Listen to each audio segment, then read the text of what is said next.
Hello, advanced human anatomy and physiology students. Our last sections will deal with smooth muscle and cardiac muscle and a little bit about lifespan changes and movements in the muscular system. So a basic introduction to smooth muscles. The contraction mechanism of smooth muscle is similar to that of what we see in skeletal muscle, in that the interaction occurs between actin and myosin filaments. However, transverse tubules and the sarcoplasmic reticula are greatly reduced in smooth muscle, and troponin is completely absent. So, what do we see compared to skeletal muscle fibers? Smooth muscle fibers are shorter. They have that single centrally located nucleus, unlike skeletal muscle. They are elongated with tapering ends there. The myofilaments are randomly organized, lacking striations, lacking transverse tubules, and the sarcoplasmic reticulum are not very well developed. So if you look, here is the histological features of smooth muscle.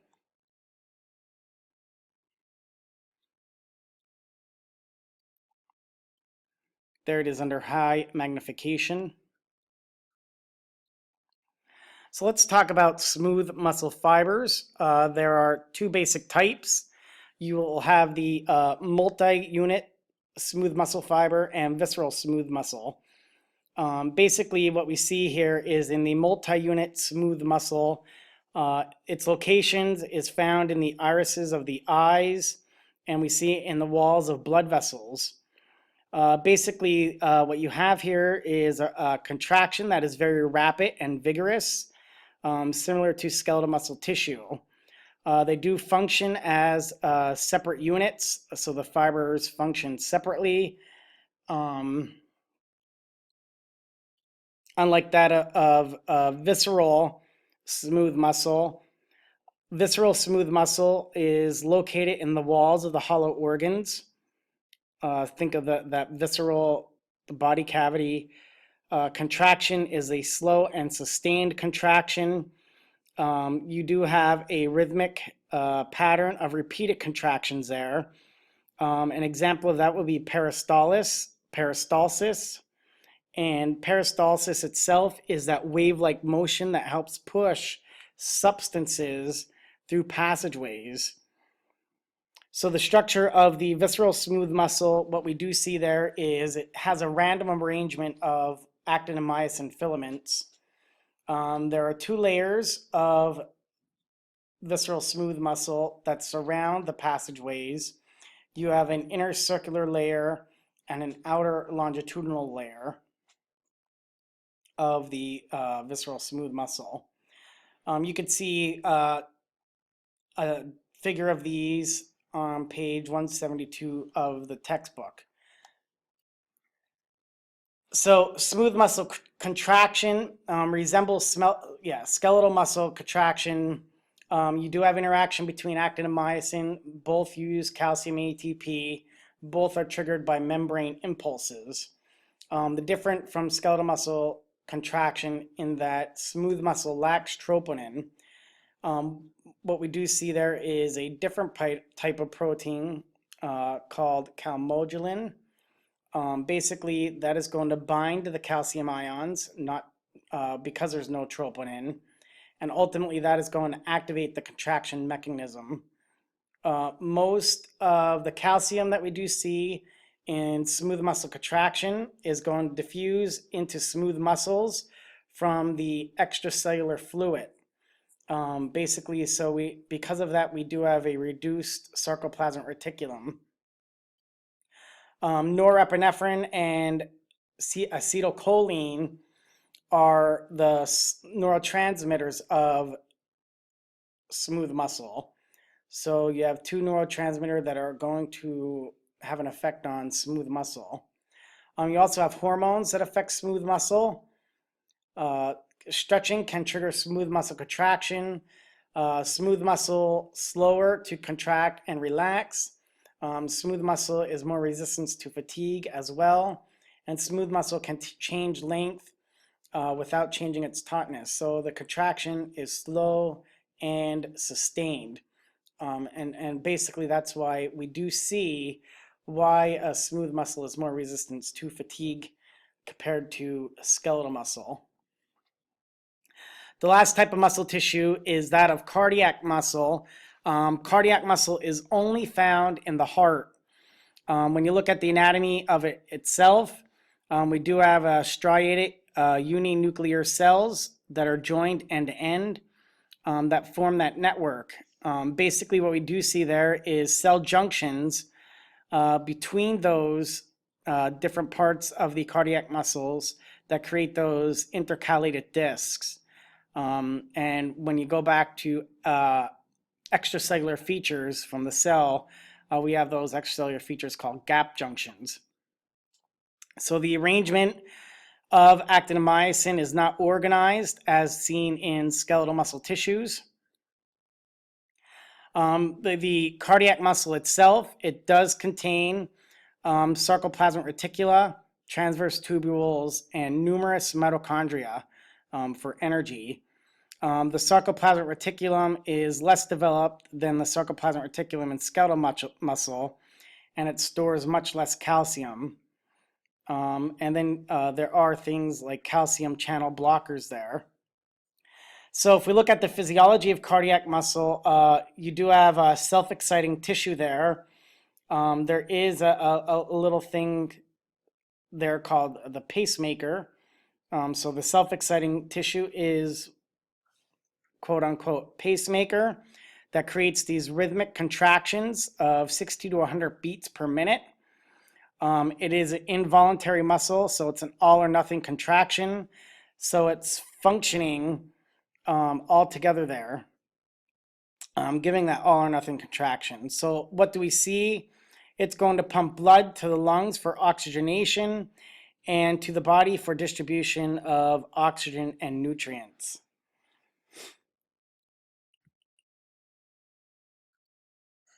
So here are diagrams or histological slides of cardiac muscle tissue. As review, you can see those nuclei of the cardiac cells, the branched cardiac cells themselves, and those intercalated discs.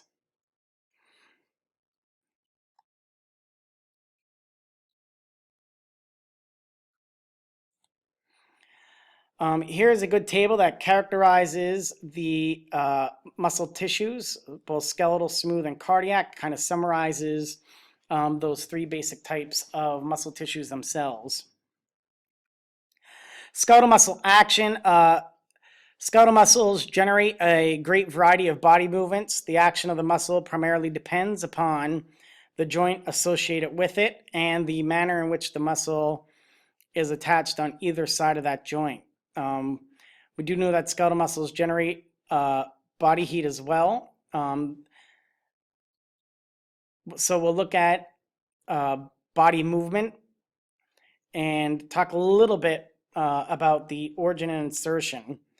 So there, as far as body movement, there are four basic components of levers. So skeletal muscles are attached to bones by tendons, and this unit serves as levers to move bones. And you could see some of these in your textbook. I think they're highlighted on pages 311 and 312. But you have the rigid bar, which serves as the bone, the fulcrum, which is the point at which the bar moves. That would be the joint. You have the object. It's moved against resistance, so some sort of weight. And the force supplies energy for movement. That would be the muscles. So here you can see the basic types of levers and the movement there. When you talk about movement itself, recall that skeletal muscles are usually attached to a fixed body part and a movable body part. So this is where the term origin and insertion come into play. So the origin is the part of the muscle that it's immovable or anchored end. So the point of attachment there. And the insertion is the movable end of the muscle. So when a muscle contracts or shortens, its insertion is pulled towards the origin. And that is going to lead us to a bunch of skeletal muscle actions that we looked at a little bit back when we did the joint chapter, articulations. So you have the prime mover or the agonist, primarily responsible for movement. The synergist is to assist that prime mover. And then lastly, the antagonist. The antagonist there is contractions are going to cause movement in opposite directions of the prime mover. So if you look at the prime mover, the primary muscle is responsible for a movement. For example, the biceps brachii muscle is the prime mover in flexing the arm at the elbow. If you look at the synergist, these are the muscles that are going to assist the prime mover. So the brachialis is going to help the biceps brachii during elbow flexion. The antagonist are the muscles that are going to work in opposition to the action of the prime mover. So the antagonist muscles relaxes or stretches during prime movement. The triceps brachii muscle is the antagonist of the biceps brachii during elbow flexion.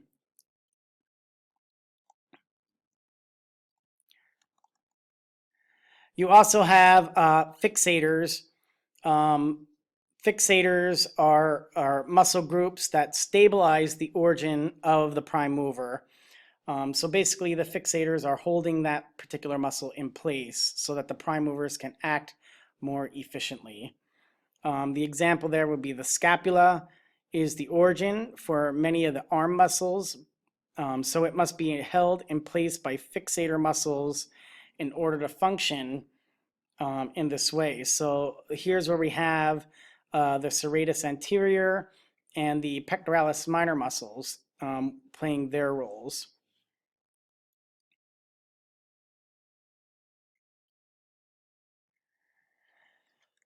These diagrams are also in your book. These are muscles of facial expression. You could see all those.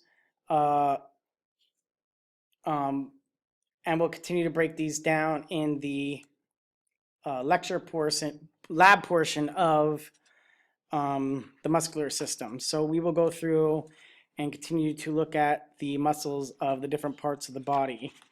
I think that is it for now. The only other thing would be the lifespan changes.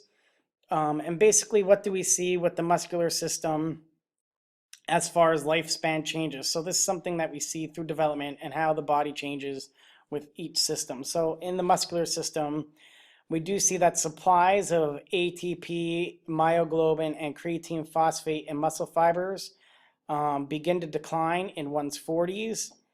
Half of one's muscle mass has been replaced by connective tissue and adipose tissue by age 80, and reflexes are going to be reduced then. And ultimately, exercise is going to be the best way to maintain muscle function. Both strength training and aerobic exercise with stretching before and after is the recommended types of exercises to do. A side benefit of regular exercising, especially among older individuals, would be to have fewer bouts of depression. So you also know, and we'll see that a little bit with the way the brain works. Exercise does release chemicals in the brain to kind of alleviate depression there. So that is it for the muscular system. This will be on your test. This concludes all the information for your lecture test. So have a great day, everybody.